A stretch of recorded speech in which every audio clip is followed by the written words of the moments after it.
আসসালামু আলাইকুম। আমি রফিকুল ইসলাম। কিছুদিন আগে দেখতেছি, মানে ইদানিং দেখতেছি ইউটিউব, ফেসবুক যেখানেই যাই সেখানেই দেখতেছি আমির হামজার বিতর্কিত একটি ওয়াজ। সেখানে তিনি বলতেছেন মা খাদিজা কোনো দিন এক ওয়াক্ত নামাজ পড়েনি, রোজা রাখেনি, হজ করেনি, জাকাত করেনি। এই নিয়ে খুব তোলপাড় চলছে ফেসবুকে বা ইউটিউবে।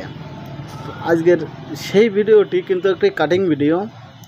এই কাটিং ভিডিও নিয়ে অনেক বিতর্ক হচ্ছে। তো আজকের এই ভিডিওতে আমরা দেখব এই ভিডিওটি অরিজিনাল যে ভিডিওটি আমির হামজা তাতে কী বোঝাতে চেয়েছেন। সম্পূর্ণ বিষয়টি আজকের ভিডিওতে আপনারা দেখতে পারবেন। তো সম্পূর্ণ ভিডিও দেখার অনুরোধ করে আজকের ভিডিও সাহাবায়ে কেরামের মর্যাদা আকাশচুম্বী। তারকা দেখতে পান, তারকার চাইতে সাহাবায়ে কেরামের মর্যাদা আল্লাহর কাছে অনেক বেশি। তারা হেদায়েত প্রাপ্ত প্রত্যেকেই, আর প্রত্যেকেই জান্নাতি। আমরা বলি যে 10 জন সাহাবী আশারায়ে মুবাশশারা, কে বলি আপনাকে? খালি ওই 10 জনই জান্নাতি, আর বাকি যে লক্ষ লক্ষ সাহাবী এরা জান্নাত যাবে না? বলেন ওই 10 জন সাহাবীর ভেতরে খাদিজাতুল কুবরার নাম আছে? এই বলেন না কেন?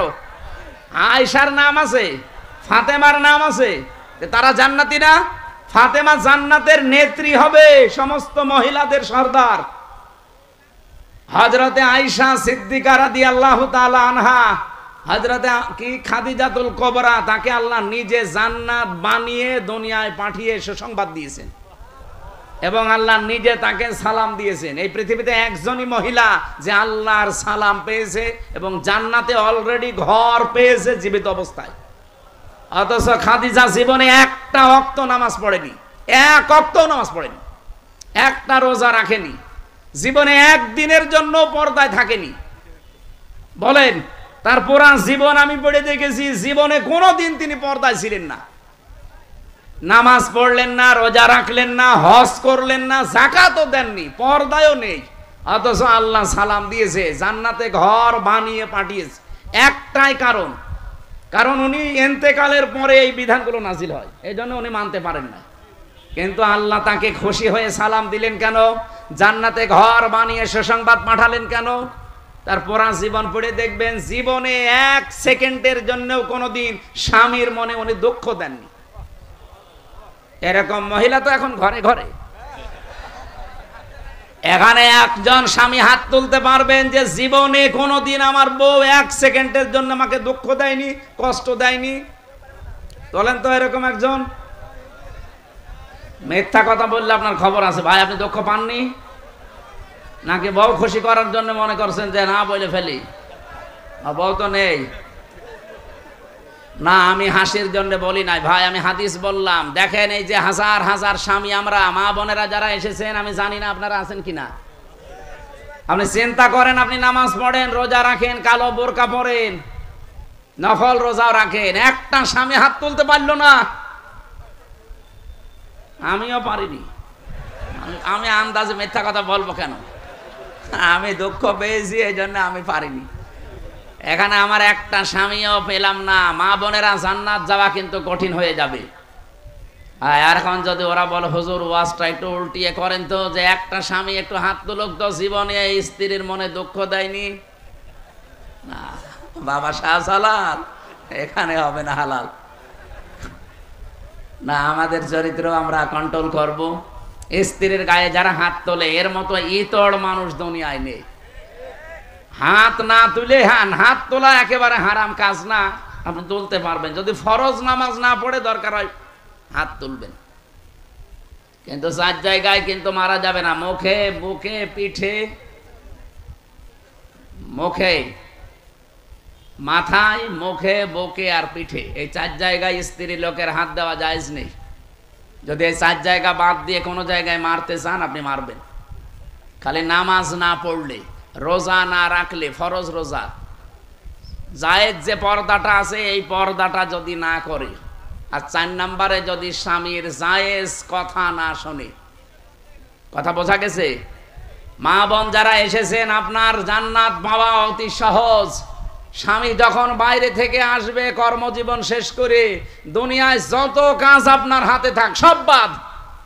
এখন তারে সময় দেওয়া, তার কথা মতো চলা, এখন তাকে খুশি করা পৃথিবীর সবচাইতে বড় ইবাদত। শুধু যদি ফরজ নামাজটা আর ফরজ রোজা নাও, কোন স্বামী যদি পছন্দ করে যে আমার বউ হাতা কাটা ব্লাউজ গায়ে দিলে আমার ভালো লাগে, আপনি তাই দেবেন? কি কথা বলছেন না কেন? ওরা গায়ে দেয় কিন্তু স্বামীর জন্য না, ওই মার্কেটে যাওয়ার সময়। যে মহিলা এরকম উল্টাপাল্টা পোশাক পরে রাস্তাঘাটে আসে, কি স্বামীকে খুশি করার জন্য না পাবলিক? আপনি একটা দাজ্জুস, আর দাজ্জুসের জন্য জান্নাত হারাম। নামাজ পড়ে রোজা রেখে আর কালো বোরকা পরে কি করবেন? আমরা খাদিজাতুল কুবরার মতো মহিলা চাই। কথা বলেন না কেন? বলতে ঠিক। তো মুহাম্মদ রাসূলুল্লাহর মতো পুরুষ হওয়া লাগবে না? তুমি তো যৌতুক নেওয়ার উস্তাদ, আবার খাদিজার মতো বউ চাই। আমাদেরকে হওয়া লাগবে চরিত্রবান মুহাম্মাদুর রাসূলুল্লাহর মতো, খাদিজাতুল কুবরার মতো স্ত্রী আমাদেরকে আল্লাহ মিলিয়ে দেবেন। বলেন আমিন। আমার ভাইরা, সাহাবায়ে কেরামের যেহেতু অনেক অনেক মর্যাদা, আমি সবগুলো না বলতে পারলেও একটু সিস্টেমে বলছি। সাহাবায়ে কেরাম যেহেতু কবুল হয়ে গেছে আল্লাহর দরবারে, ওয়াস-সাবিকুনাল আউয়ালুনা মিনাল মুহাজিরিনা ওয়াল আনসার, এই পৃথিবীতে যারা উপরে গেছে আগে অগ্রভাগ, এবং তাদেরকে যারা অনুসরণ করেছে মুহাজির এবং আনসারদের ভেতরে আল্লাহ পাক বলেন এই মানুষগুলো অগ্রগামী।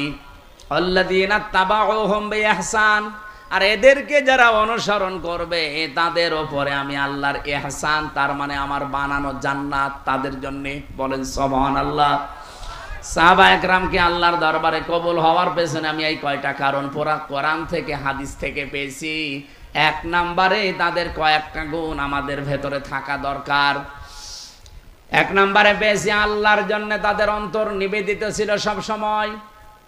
আপনি যদি কাউকে ভালোবাসেন আল্লাহর জন্য বাসবেন, কাউকে যদি ঘৃণা করেন আল্লাহর জন্য করবেন, কাউকে যদি কিছু দান করেন আল্লাহর জন্য করবেন, কাউকে যদি দান করা থেকে বিরত থাকেন যে আমি দেব না তোরে কিছু, তাও যেন আল্লাহর জন্য হয়, ব্যক্তিগত বা পারিবারিক সামাজিক কোনো কারণে না হয়। কথা বোঝা গেছে? আল্লাহ রাব্বুল আলামিন বলেন যে মানুষটার মন মানসিকতা আল্লাহর জন্য নিবেদিত থাকবে সব সময়, এটা সাহাবীদের ভেতরে ছিল। দুনিয়া একদিকে আর আমার আল্লাহর বিধান একদিকে, এই জন্য তারা আল্লাহর দরবারে খুব তাড়াতাড়ি মঞ্জুর হয়েছিলেন। দুই নম্বরে তাদের মুখে যা ছিল ওইটা তাদের মনে ছিল।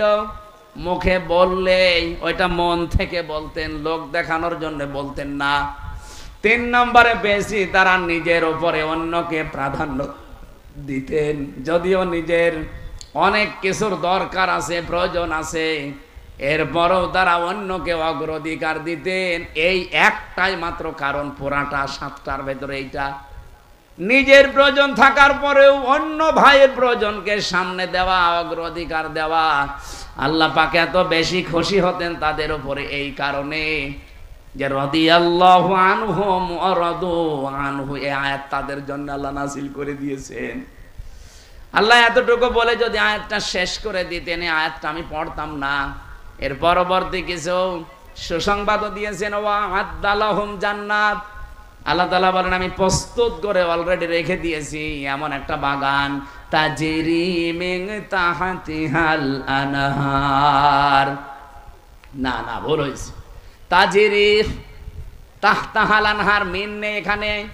মিন যদি থাকতো তাহলে তাহাতি হতো, যেহেতু মিন নেই এজন্য কোরআনে একটা জায়গায় শুধু তাজরি তাহাতাহাল আনহার, এমন একটা নদী আর নহর প্রবাহমান বাগান বানিয়েছি। খালিদিনা ফিহা আবাদা, চিরকাল আমি আল্লাহ তাদেরকে ওই জায়গায় থাকতে দেব।